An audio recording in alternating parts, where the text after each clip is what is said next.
Bismillahirrahmanirrahim. Assalamualaikum warahmatullahi wabarakatuh. Puji syukur kita panjatkan kehadirat Allah Subhanahu wa Ta'ala, karena dengan limpahan rahmat-Nya kita dapat berkumpul di tempat ini. Salawat serta salam hendaklah selalu tercurah pada junjungan kita Nabi besar Muhammad Sallallahu Alaihi Wasallam. Terima kasih kepada Bapak Ibu yang berkenan hadir pada hari ini, yaitu pada proses bergabung CGP, yaitu program guru penggerak angkatan 7. Kita langsung memasuki ke acara berbagi kita pada hari ini, yakni yang akan disampaikan oleh Bu Dita Kristianti. Kepada Bu Dita Kristianti, Bismillahirrahmanirrahim. Assalamualaikum warahmatullahi wabarakatuh. Alhamdulillahirabbil alamin. Hari ini saya berdiri di sini ingin berbagi mengenai rencana aksi nyata, yaitu budaya positif. Rencana aksi nyata yang akan dibawa oleh saya, Dita Tristania SPD, CGP Angkatan 7 Kota Samarinda.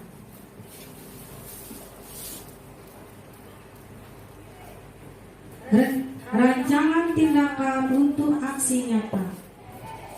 Aksi nyata ini latar belakangnya, sekolah diibaratkan sebagai tempat bercocok tanam, sehingga guru harus mengusahakan sekolah jadi lingkungan yang menyenangkan, menjaga dan melindungi murid dari hal-hal yang tidak baik.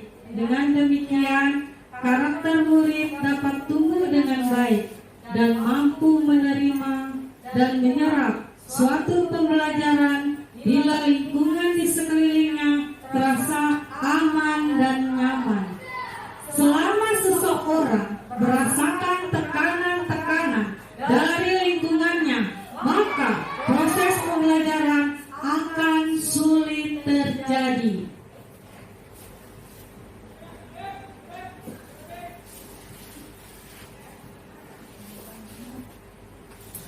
Filosofi pemikiran Ki Hajar Dewantara.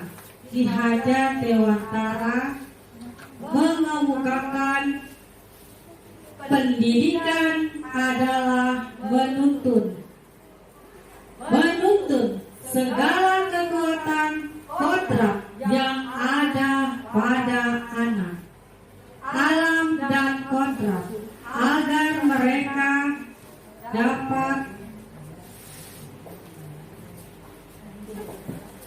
mencapai keselamatan dan kebahagiaan setinggi-tingginya. Pendidikan menghamba pada murid. Pendidikan haruslah berpihak pada murid sesuai dengan minat, bakat, dan kemampuan anak. Guru ibarat petani, sekolah ibarat lahan atau tanah, dan guru ibarat benih. Petani hanya bisa menuntun tumbuhnya benih dengan merawatnya.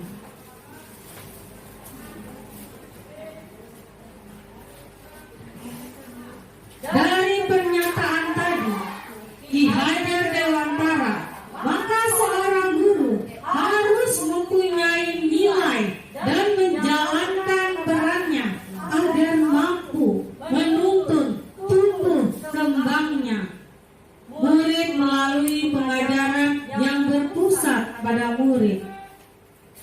Nilainya ada 5: mandiri, refleksi, inovatif, kolaboratif, berpihak pada murid.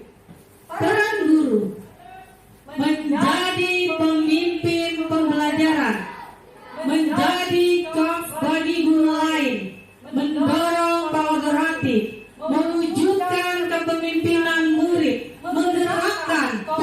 lintas praktisi. Tujuan aksi nyata yang saya lakukan ada 3. 1. Menciptakan murid yang merdeka dan disiplin diri yang kuat. 2. Menumbuhkan budaya positif di sekolah dengan meyakini nilai-nilai kebajikan universal dan menumbuhkan karakter murid. Yang 3, mendorong tumbuh kembang murid secara holistik dan menumbuhkan motivasi internal pada murid. Budaya positif memunculkan kebiasaan-kebiasaan positif di sekolah yang kita kenal dengan budaya positif. Hal ini kita lakukan yaitu penerapan budaya positif Murasaki melalui kesepakatan kelas atau sekolah untuk mewujudkan profil pelajar Pancasila. Budaya positif juga dapat mendorong murid untuk mampu berpikir, bertindak, dan mencipta sebagai proses memerdekakan dirinya sehingga murid lebih mandiri dan bertanggung jawab. Budaya positif juga dapat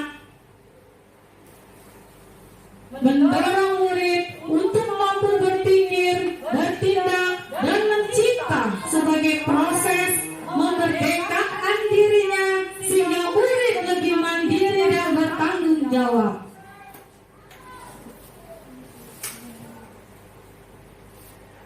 Restitusi dikembangkan oleh pakar pendidikan Yane Gosen berlandaskan pada teori kontrol Dr. William Glasser. Restitusi adalah proses menciptakan kondisi bagi murid untuk memperbaiki kesalahan mereka sehingga mereka bisa kembali pada kelompok mereka dengan karakter yang lebih kuat.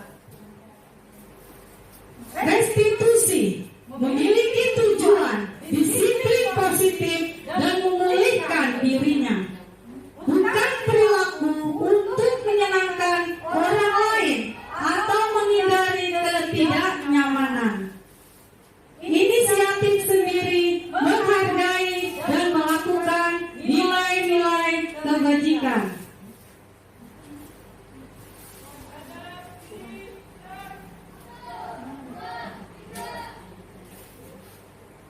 Di sini ada gambar segitiga restitusi.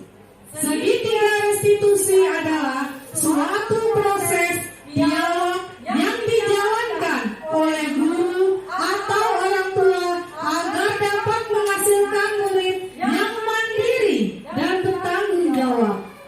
Proses dialog ini terdiri dari 3 langkah. Di sini di bawah garis menstabilkan identitas. Di sebelah kiri validasi tindakan yang salah. Sebelah kanan menanyakan keyakinan kelas. Di sini ada beberapa kasus yang saya hadapi di dalam kelas. Ini saya akan memperlihatkan kasus yang saya hadapi selama di dalam kelas saya. Kasus yang pertama,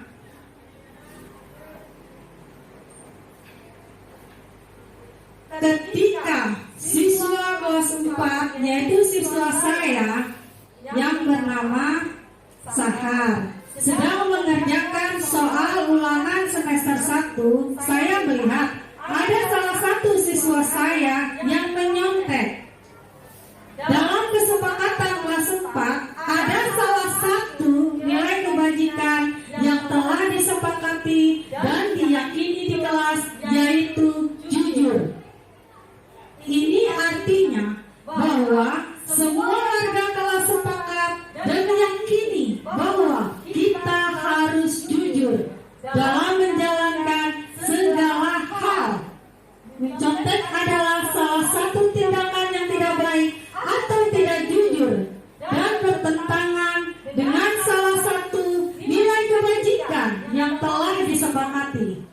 saya sebagai guru dan wali kelas 4 harus melakukan tindakan penyelesaian masalah tersebut dengan menggunakan segitiga restitusi.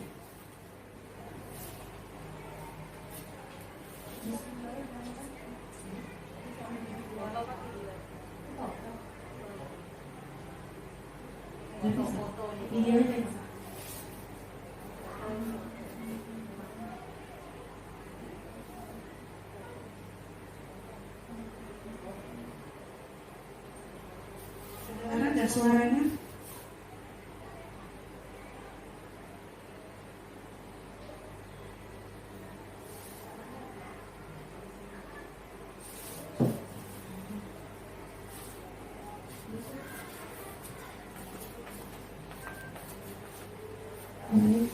Ini dari percakapan saja ya Ibu Bapak.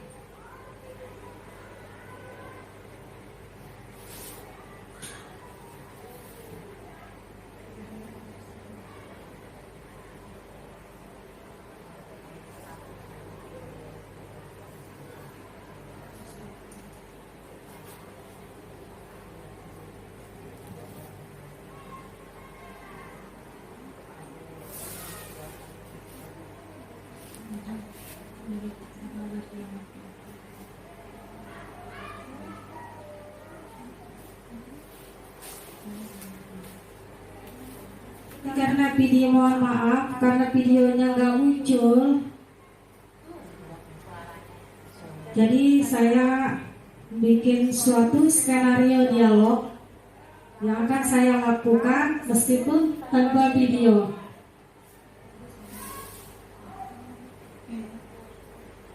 Di sini ini contoh dari kasus saya Ibu Bapak. Skenario dialog kasus 1. Assalamualaikum warahmatullahi wabarakatuh. Hai, apa kabar? Saya menjawab, saya berkata, apakah mengetahui alasan ibu memanggil? Dan Sahar menjawab, tidak tahu Bu. Baik, saat di kelas ibu melihat bahwa Sahar melihat ke belakang bangku. Apa yang saya lakukan? Dengan nada lembut. Sahar menjawab, melihat jawaban Waseri dulu dengan menundukkan kepala. Dari atas, coba lihat ke atas dulu, dari atas. Di sini adalah percakapan saya dulu. Selanjutnya saya melakukan menstabilkan tindakan yang salah. Segitiga restitusi ada 3. Saya menstabilkan tindakan yang salah. Menurut Sahar, apakah perbuatan menyontek adalah perbuatan baik atau tidak? Dan Sahar menjawab, tidak baik Bu. Dan saya berkata lagi, benar sekali Sahar, adalah perbuatan tidak baik dan itu adalah sebuah kesalahan. Setiap manusia pasti pernah melakukan kesalahan.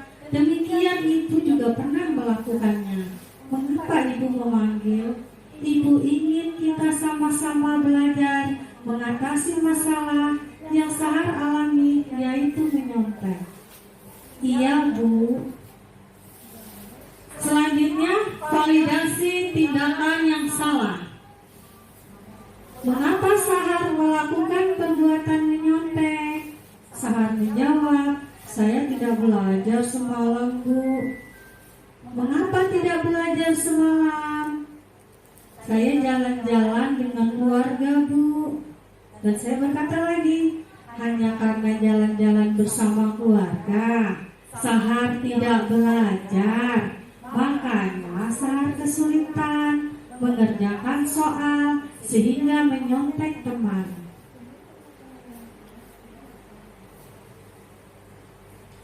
Selanjutnya, menanyakan keyakinan kelas.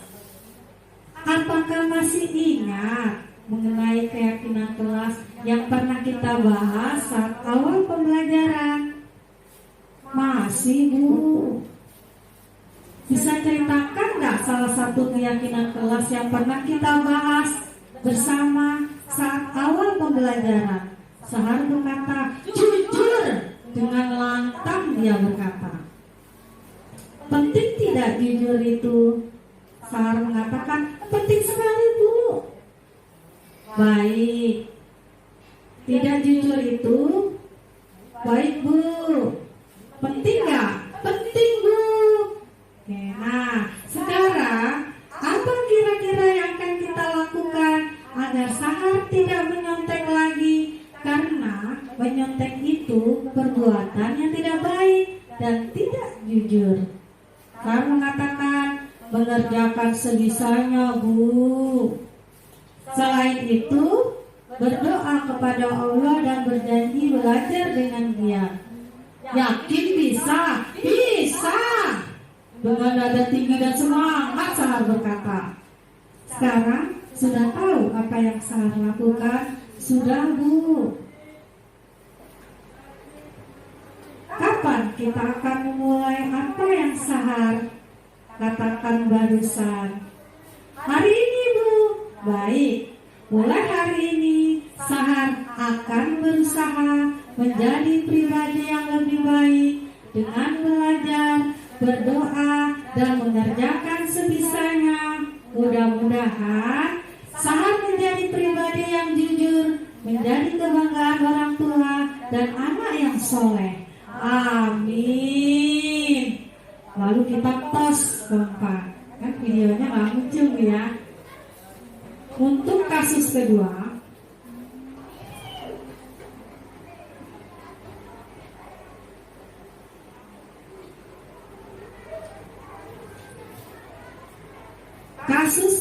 yang saya alami saat di kelas, ada salah satu siswa kelas 4, siswa saya yang sering sekali datang terlambat. Dan dalam kesepakatan kelas, ada salah satu nilai kebajikan yang telah disepakati dan diyakini semua warga kelas, yaitu komitmen. Ini artinya bahwa semua warga kelas sepakat dan meyakini bahwa harus berkomitmen dalam menjalankan segala hal. Sering datang terlambat adalah salah satu tindakan yang tidak sesuai dengan salah satu nilai kebajikan yang telah disepakati dan diyakini, yaitu komitmen.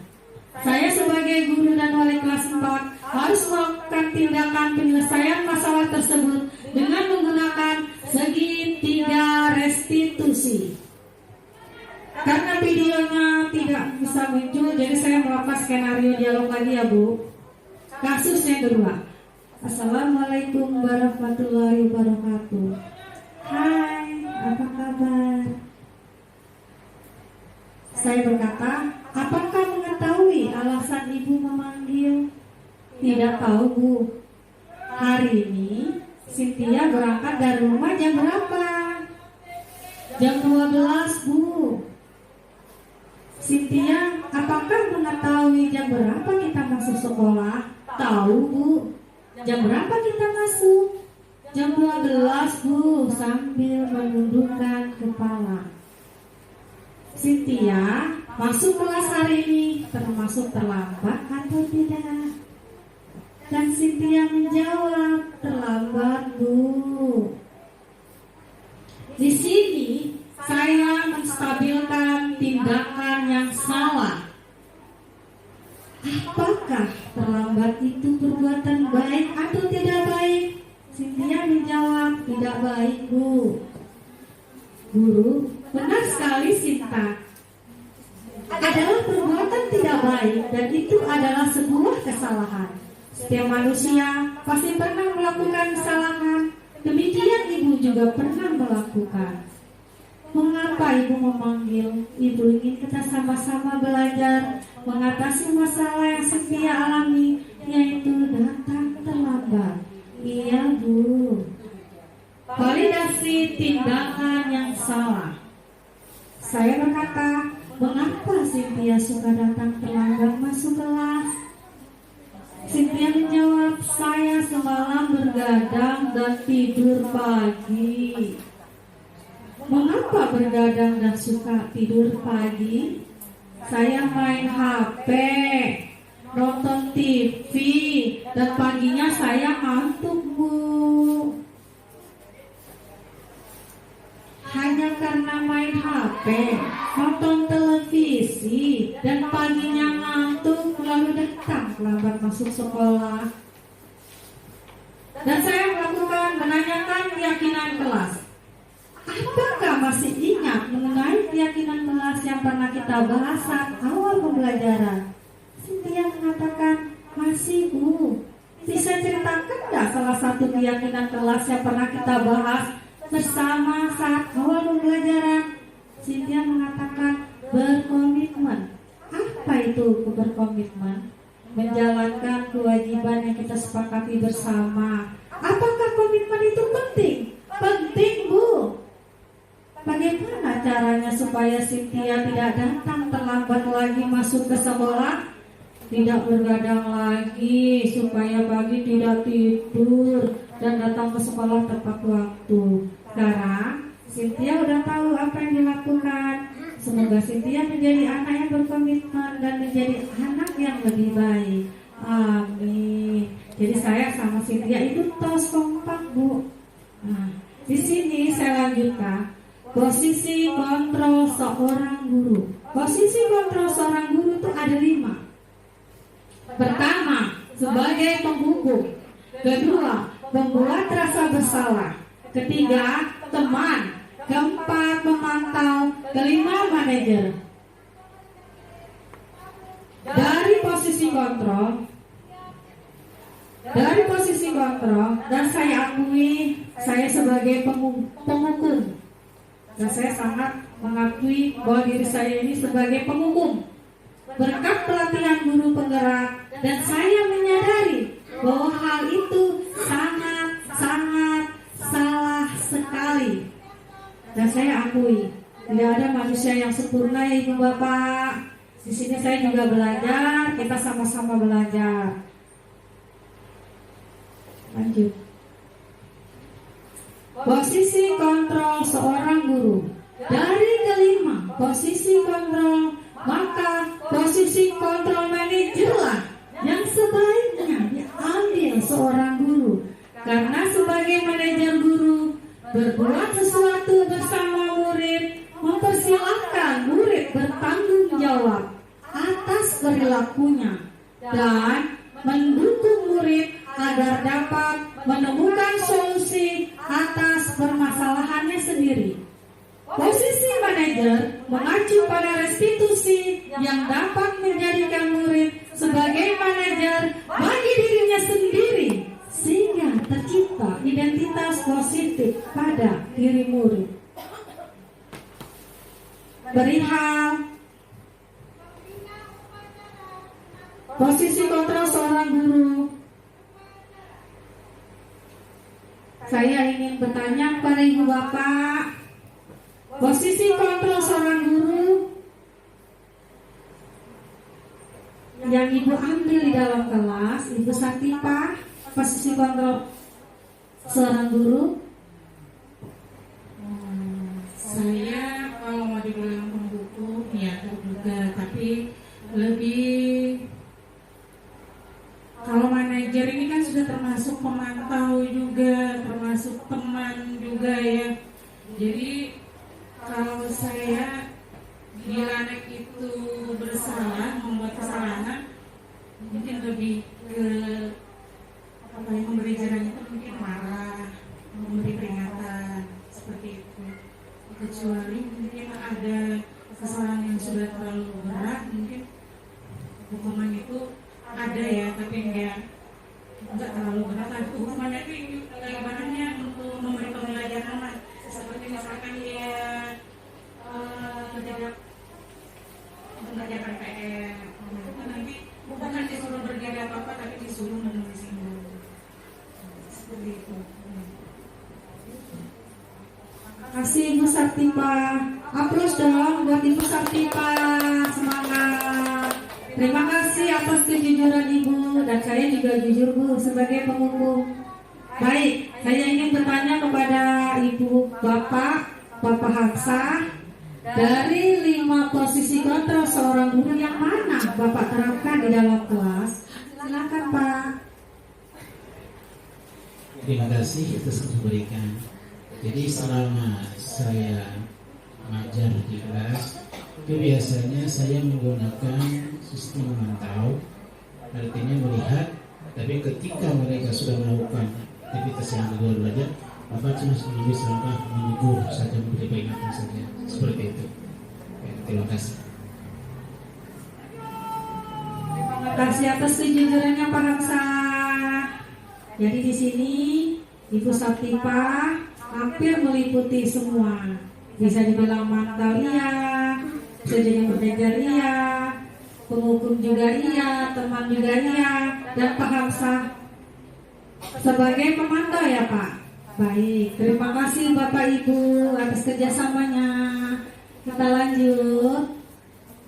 Kesimpulan yang saya dapatkan, menerapkan segitiga restitusi pada masalah yang muncul dari video-video, mungkin karena tidak muncul, dari dialog-dialog saya yang saya buat tadi, itu menempatkan diri pada posisi kontrol manager. Maka aspek yang dikembangkan pada murid adalah motivasi intrinsik, sehingga penanaman nilai-nilai kebajikan dapat tumbuh dan berkembang menjadi suatu kebiasaan positif dan membentuk karakter positif murid. Pada akhirnya tercipta budaya positif. Sehubungan dengan penerapan budaya positif yang sudah saya paparkan, maka dengan ini sejalan dengan program dari Dinas Pendidikan Kota Samarinda, yakni program Gurasaki, Kurangi Sampah Sekolah Kita, yang akan diterapkan oleh Ibu Mary Maulana SPD MPD selaku Kepala Sekolah SD Negeri 007 Samarinda Ilir. Maka saya ingin menjalin kolaborasi antara program ini dengan kesepakatan yang dibuat oleh setiap kelas di SD Negeri 007 Samarinda Ilir. Tujuan kegiatan menanamkan keberanian dan rasa percaya diri murid untuk mengemukakan pendapat, menumbuhkan motivasi intrinsik murid, mengajarkan murid mencari solusi dari setiap permasalahan, menerapkan kebiasaan dalam kehidupan sehari-hari, baik di lingkungan kelas atau sekolah maupun masyarakat, untuk menumbuh kembangkan sikap disiplin murid terhadap budaya positif, terlebih lagi yang berhubungan dengan program Gurasaki yang akan dijalankan hingga sesuai dengan profil pelajar Pancasila. Perihal profil pelajar Pancasila, mungkin kita bisa nyanyi bersama profil pelajar Pancasila. Mungkin saya bisa nyanyikan. Ya, suara saya biasa-biasa saja.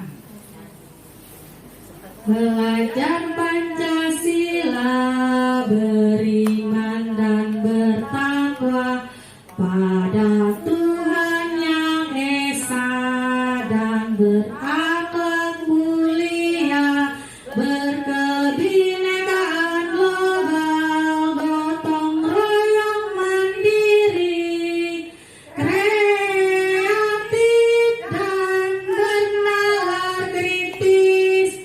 Saya ulangi lagi ya Ibu Bapak, bisa tegakkan minyak Bu.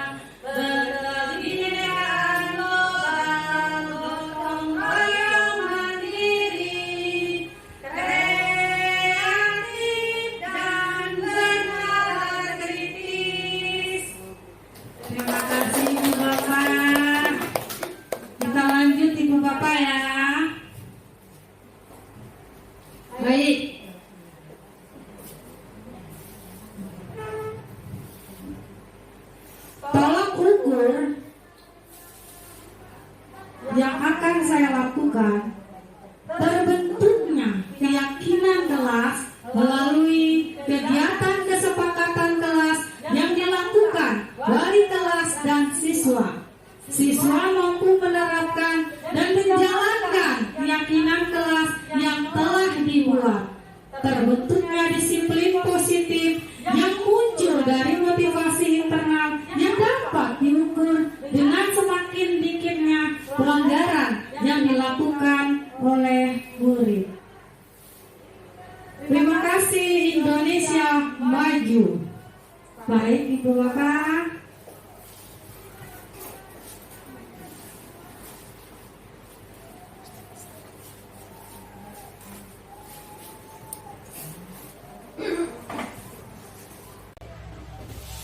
Oke, itu tadi ya penyampaian dari narasumber kita mengenai berbagi di CGP, yaitu program guru penggerak.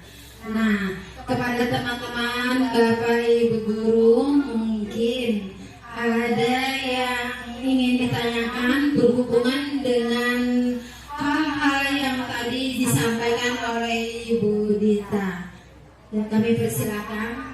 Ya, Ibu Satina.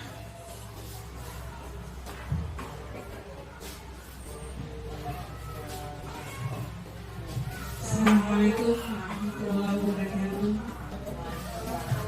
Terima kasih atas kesempatan yang diberikan kepada saya berkaitan dengan masalah nilai kejujuran. Saya tertarik sekali dengan masalah kejujuran ini karena yang ingin saya tanyakan ini Bu Dita, bagaimana membuat kesepakatan kejujuran kepada siswa-siswa kita dan bagaimana tolak ukurnya, kita mengetahui bahwa anak ini jujur dan tidak jujur tanpa adanya hukuman. Mungkin itu saja yang mau saya tanyakan.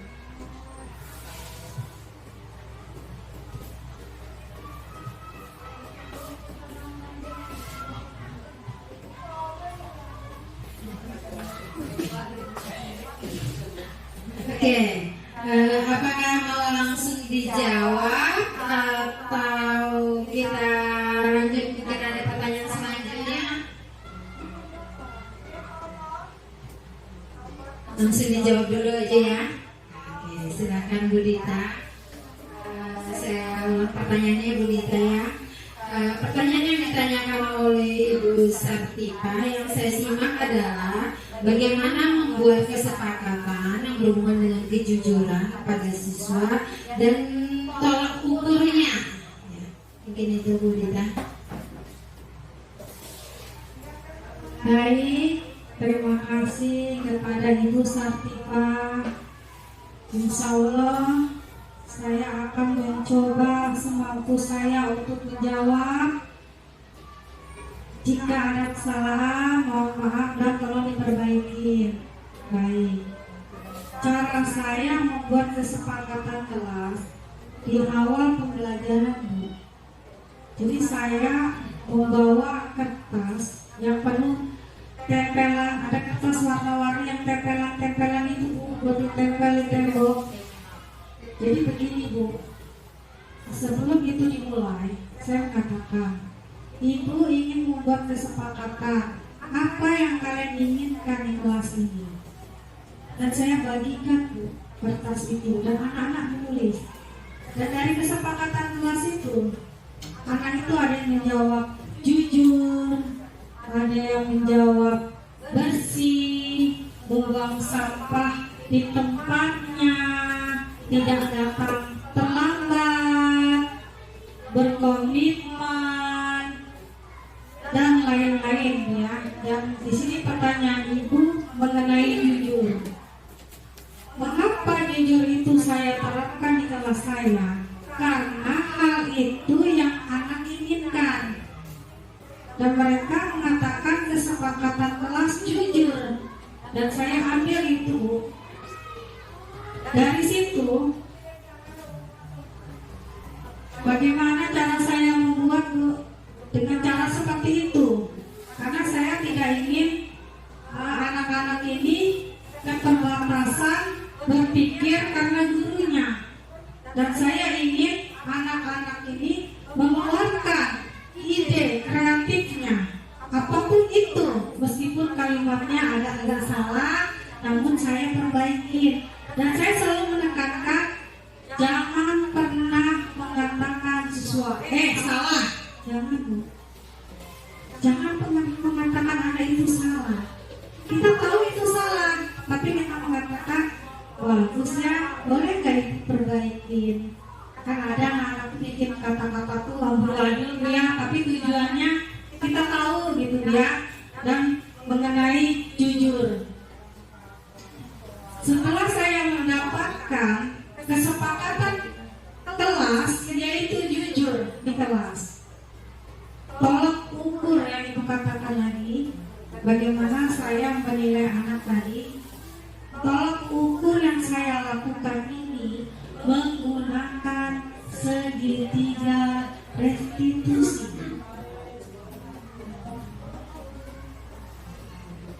Menggunakan segitiga restitusi. Inilah yang menjadi tolak ukur saya, Bu. Dan saya tidak bisa menerapkan tolak ukur sendiri, Bu. Tidak. Saya mengikuti segitiga restitusi.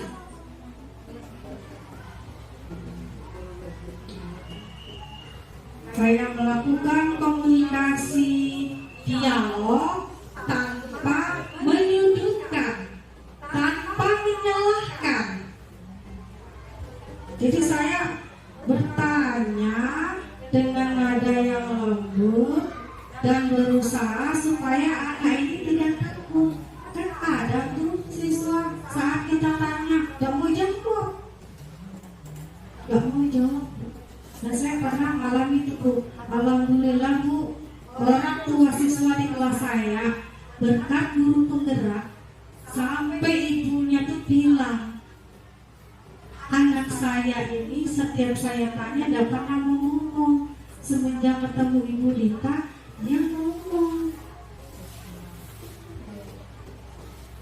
Jadi gini, Bu, kalau saya mendapatkan siswa yang saya tahu dia tidak jujur, mungkin karena dia takut dimarahi, takut disalahkan, saya selalu melakukan tindakan begini, Bu. Ini contohnya siswa saya yang paling malas mau ngomong gitu ya, yaitu Rifat. Kenapa? Gak mau jawab. Saya pegang Rifat, Bu. Saya anggap dia anak saya. Saya elus-elus kepalanya sampai dia nangis, Bu. Nah, di situ akhirnya saya berpikir, kenapa anak ini menjadi seperti ini? Dan saya pelajari orang tuanya. Ternyata Rifat ini kurang kasih sayang, Bu. Orang tuanya dua-duanya kerja. Dan akhirnya saya ikut menangis juga sebenarnya menghadapi si Rifat ini, Bu.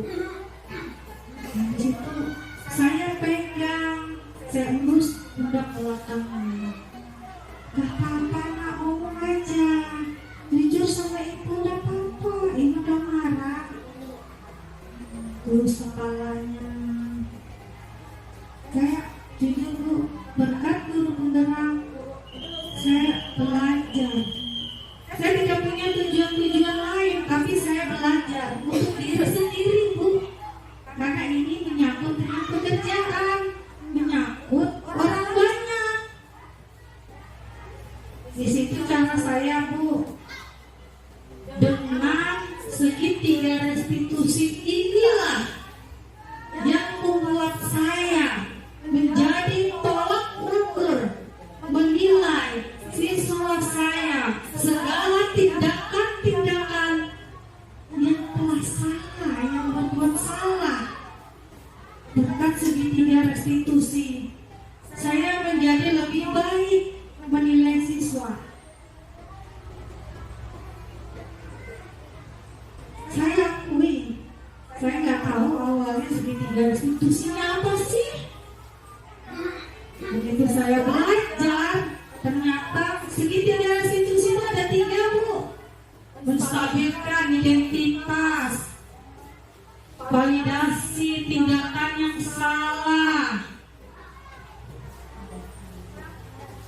menanyakan keyakinan kelas. Keyakinan kelas ini hampir sama dengan kesepakatan kelas, hampir sama. Beda kalimat, cuman hampir sama.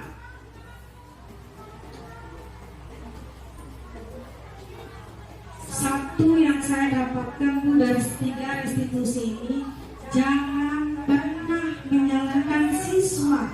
Walaupun kita tahu dia salah, Bu, tapi jangan sekali-kali kamu tuh salah, sudah datang lambat, contek lagi. Jangan, Bu.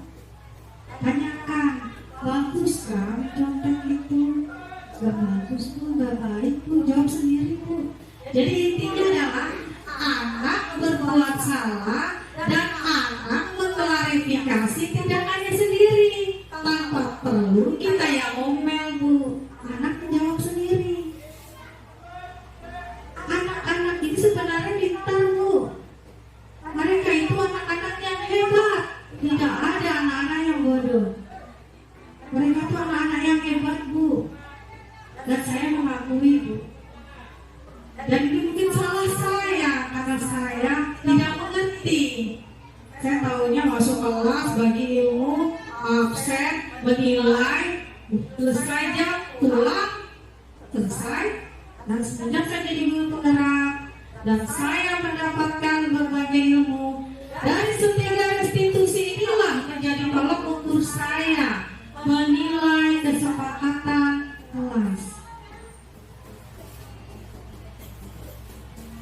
Ada lagi, Bu, yang mau ditanyakan? Pas. Alhamdulillah. Baik, Bu. Alhamdulillah. Mudah-mudahan bermanfaat, Ibu Bapak. Semoga yang saya salah berkata ini mohon dimaafkan.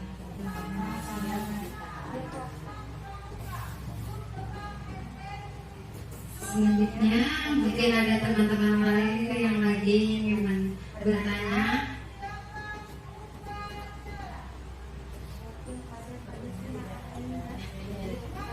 Ya, silakan kepada Ibu Julia.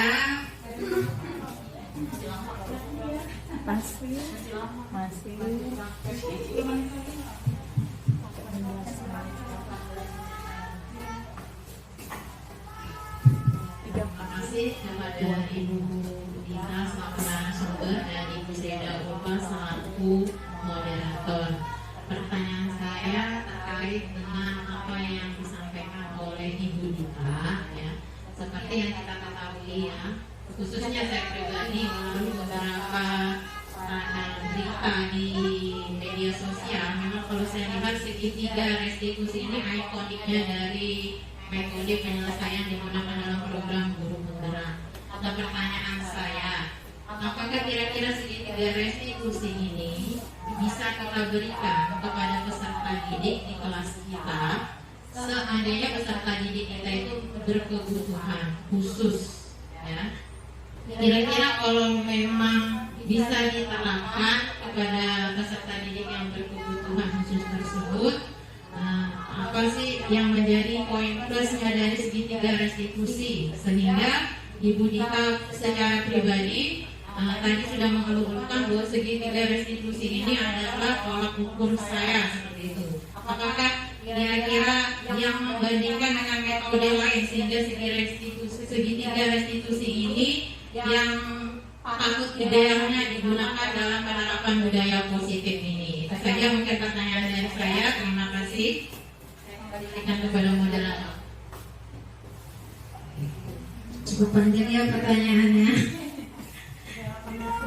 Oke, intinya dari pertanyaan Bu Julia, ya, apakah kira-kira segitiga restitusi ini bisa kita berikan kepada peserta didik yang berkebutuhan khusus, begitu ya Bu Julia?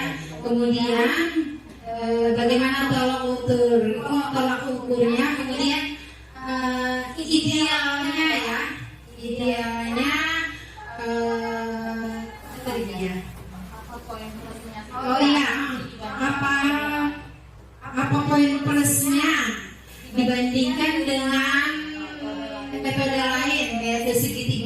restitusi ini. Mungkin itu Bu Dita bisa diberikan jawaban terhadap pertanyaan Bu Julia.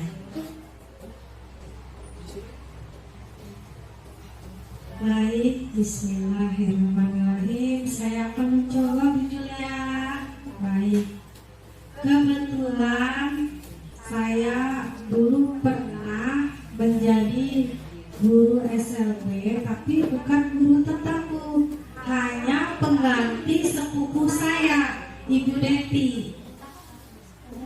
Jadi Ibu Deti ini waktu itu dia ada ditugaskan keluar kota dan di kelasnya itu kosong. Akhirnya saya yang dipanggil. Tidak lama sih Bu, hanya hitungan hari, dan saya lupa sudah Bu. Waktu itu saya jadi guru SMP Negeri 43 arah Balikpapan. Baik, yang saya ketahui dari berbagai hal dan informasi yang saya dapatkan, segitiga restitusi yang saya lakukan ini adalah di sekolah yang normal Bu. Karena saya pernah punya pengalaman, saya sebagai guru pengganti, siswa saya 2 orang Bu, gak boleh lebih. Jadi siswa berkebutuhan khusus, gurunya itu 1, siswanya 1 atau 2, tidak boleh lebih. Tidak boleh lebih Bu. Karena anak berkebutuhan khusus ini sangat-sangat khusus dan luar biasa. Lengah dikit kita bakal salah. Jika saya melihat dari pengalaman saya perihal segitiga restitusi, menstabilkan identitas, validasi tindakan yang salah, menanyakan keyakinan kelas. Jika saya lihat dari pengalaman saya, segitiga restitusi ini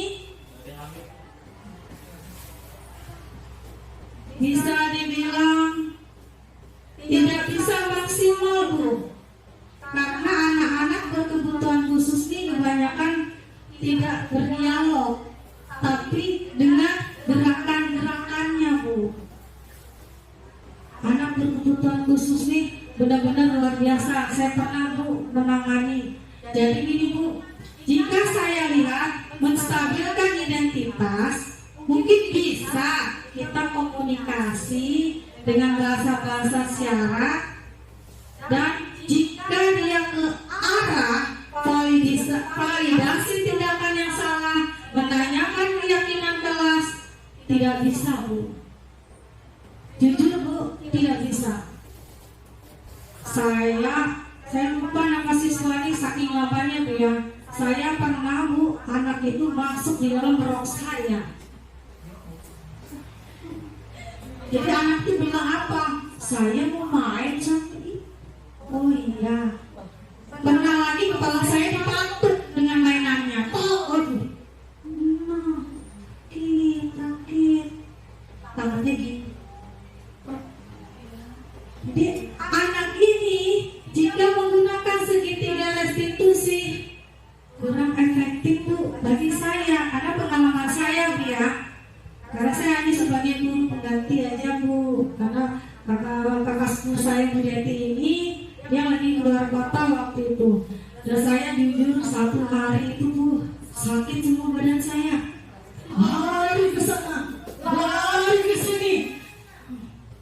Terus pernah loh Bu, dia membongkar tas saya Bu, saya salah juga waktu itu karena hari pertama.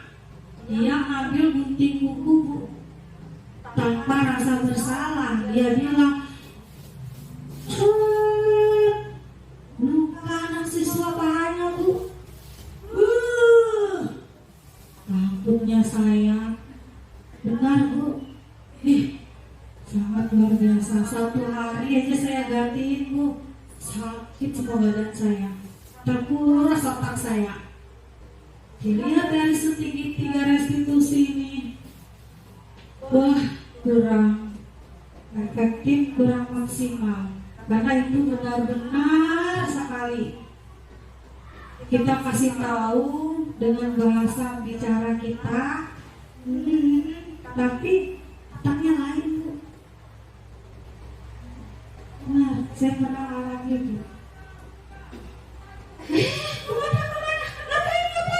Lari semua, kejar semua. Sampai kadang orang saya tarik, kadang orang saya balik. Kejar siswa Bu. Makanya saya gak heran, gak semua sekolah normal mau menerima anak berkebutuhan khusus. Banyak gak mau nerima Bu. Dan saya menyadari, wajar. Makanya diadakan sekolah khusus, 1 guru, 2 atau 1 siswa. Gajinya lumayan loh Bu. Jadi bayar sekolah dikasih orang tua lagi Bu. Saya gantiin berapa hari aja Bu. Kemarin sampai ngantongi 3 jutaan Bu. Terima kasih Bu jagain anak saya. Itu lebih murah dari sekolah Bu.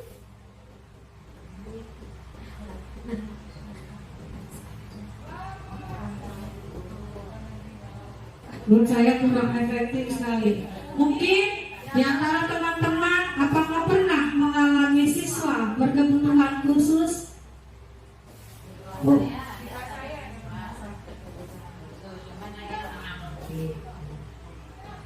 Jadi ingat saya ya berapa tahun yang lalu ada kan siswa yang saat kita upacara lari sana, lari sini, lari sana. Aduh Bu, saya sampai nangis. Kenapa dipindahkan? Sampai nangis saya, kenapa dipindahkan? Karena guru wali kelasnya bisa mengganggu teman yang lain. Ada kan, masih ingat kan? Ada dipindahkan kan?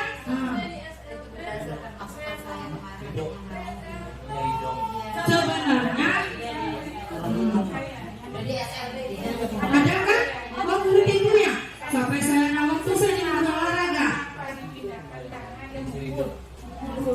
Oh, berarti menyakiti ya. Makanya dipindahkan. Nah, sekarang jadi tempat SLB itu sudah diikutkan, ya diikutkan perlombaan nego yang juara ya. Dia bisa bersosialisasi dia adanya dari itu. jadi sekarang saya tanya Ibu, bagaimana perasaan Ibu menghadapi siswa berkebutuhan khusus di dalam kelas? Biasanya pasti bingung ya karena bercampur dengan siswa yang normal ya. Jadi kayaknya lebih fokus dengan dia jadinya karena terganggu ya. Kadang yang kumpul pintu depan ke pintu, jadi kita terganggu dengan siswa yang tadinya kalau ingin belajar jadi efek lagi. Karena memang untuk kebutuhan khusus itu nggak bisa tercampur dengan siswa yang khusus juga. Menurut saya karena bisa mengganggu juga dengan siswa-siswa yang lain. Kemudian namanya diam-diam.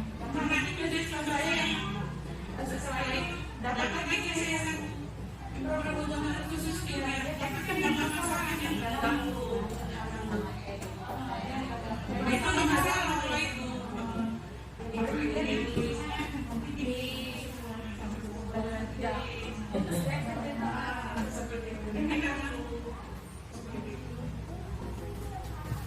Masih Ibu Sartipa, alhamdulillah senangnya ada pengalaman menghadapi siswa yang berkebutuhan khusus.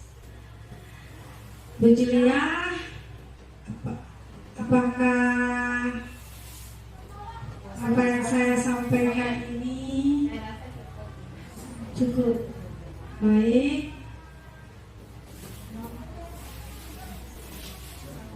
Jika di kelas menemukan siswa yang berkebutuhan khusus, alangkah baiknya kita bahas bersama, atau lebih baik lagi sekolah kita ini ada khususkan gurunya menghadapi anak seperti itu. Jadi guru kelas yang ada di kelas punya siswa yang berkebutuhan khusus tidak terganggu, dialihkan ke guru yang khusus.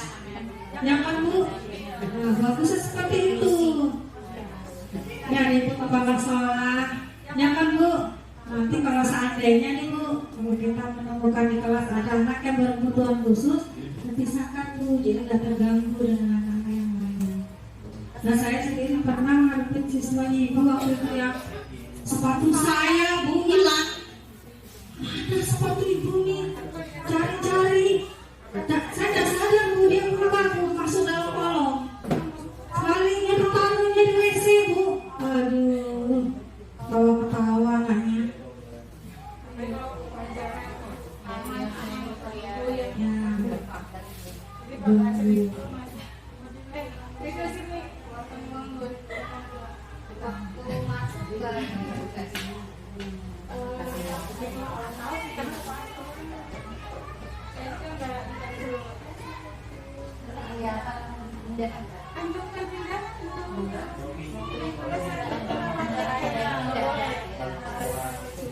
Bagusnya dipisahkan ya.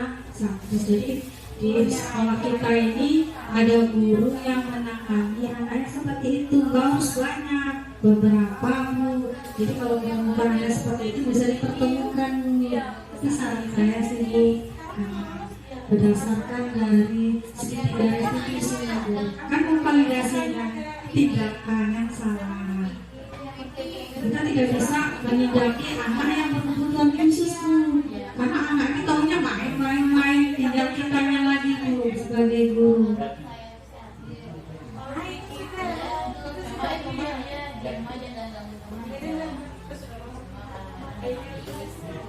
Jadi kenapa tidak kita penerimaan baru siswa baru itu harus ada tim dan orang tua juga membawa anaknya langsung. Jadi menurut pengalaman ibu yang tambahan aja. Jadi dulu juga waktu itu kan biasanya guru TK. Jadi ibu waktu pendidikan PTJ itu di SLB negeri yang kenapa sekarang pemerintah itu menginginkan bahwa di sekolah dasar negeri itu ada kelas inklusi namanya. Padahal secara praktek itu sangat sulit sekali kita laksanakan karena satu, anak-anak ini kan anak luar biasa, makanya dikatakan sekolah luar biasa. Sama seperti itu orang yang ini gangguan jiwa.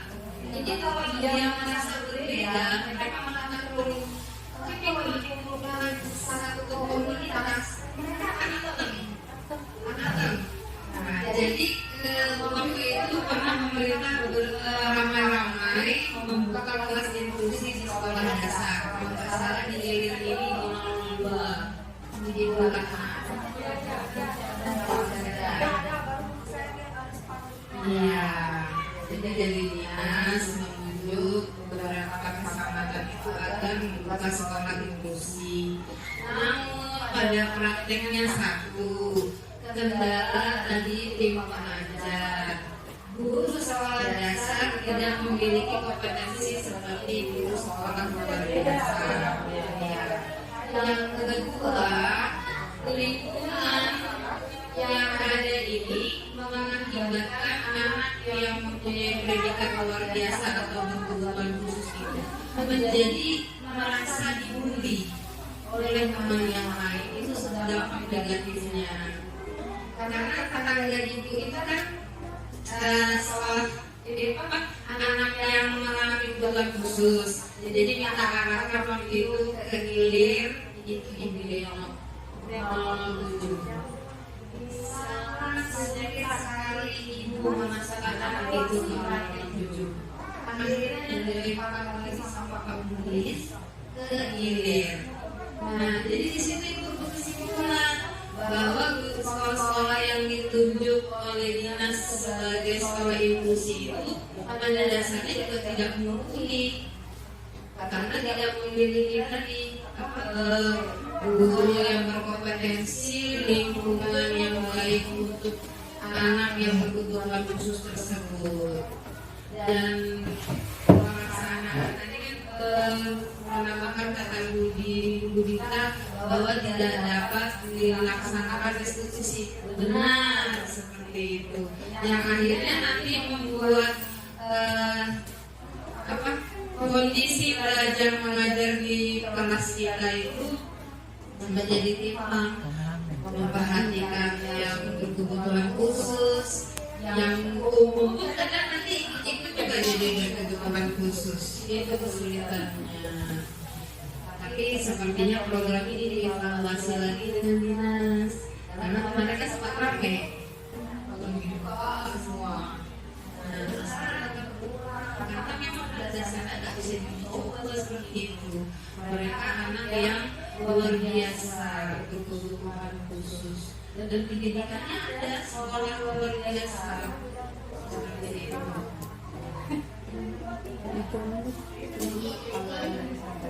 Terima kasih Ibu Kepala Sekolah telah menambah pada saya. Baik, Bu Julia, ada yang mau ditanyakan lagi Bu Julia? Cukup? Oke, siap. Terima kasih Bu Julia. Alhamdulillah Bu Julia sudah puas ya atas jawaban dari pertanyaannya, dan tadi ada masukan dari Ibu Kepala Sekolah. Mungkin ada pertanyaan lagi sebelum kita tutup acara berbagi CGP pada hari ini. Oke, tidak ada lagi ya. Nah, sebelum saya akhiri, saya selaku pembawa acara pada hari ini mohon maaf jika dalam pelaksanaan acara berbagi calon guru penggerak, yaitu program pendidikan guru penggerak, mohon maaf jika ada salah dan hilaf, dan marilah sama-sama kita tutup acara ini dengan mengucapkan hamdalah. Alhamdulillahirabbil alamin.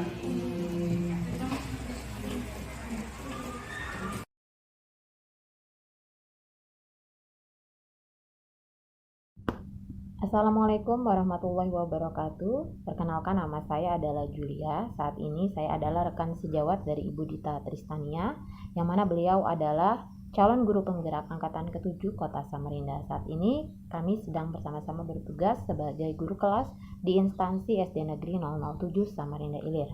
Menurut saya pribadi, apa yang telah disampaikan beliau dalam kegiatan sosialisasi aksi nyata budaya positif Kurasaki di sekolah mampu memberikan motivasi kepada saya untuk nantinya saya akan menerapkan pula hal yang sama di kelas saya. Dan berkat pengimbasan dan diseminasi yang telah disampaikan oleh beliau mampu memberikan informasi positif kepada saya tentang betapa pentingnya peranan dalam penumbuhan budaya positif tersebut dalam pembentukan karakter peserta didik. Terima kasih, demikian penyampaian dari saya. Wassalamualaikum warahmatullahi wabarakatuh. Assalamualaikum warahmatullahi wabarakatuh. Nama saya Nur Hayati, guru SDN 007 Samarinda Ilir. Saya rekan sejawat dari Ibu Dita Tristania, memberitakan bahwa pengembangan diri selama mengikuti calon guru penggerak angkatan ke-7 sangat luar biasa, dan murid sangat antusias dengan pembelajaran yang berpihak kepada murid, kreatif, mandiri, berpikir kreatif dan inovatif. Saya berharap untuk selanjutannya nanti tambah lagi semangat, lebih kreatif lagi, lebih mandiri lagi, lebih berpikir kreatif, inovatif ya.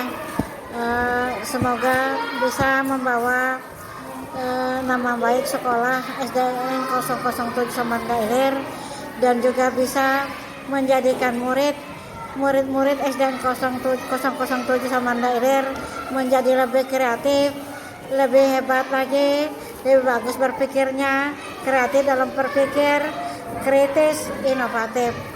Kemudian prestasi murid di SDN 007 ini menjadi meningkat ya, yang tadinya biasa-biasa saja menjadi luar biasa ya, yang tadinya malas-malasan berkat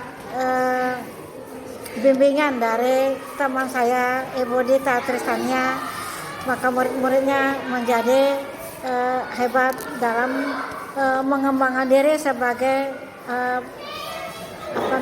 murid, sebagai anak didik kami, agar bisa membawa nama baik sekolah kami SDN 007 Samanda Ilir.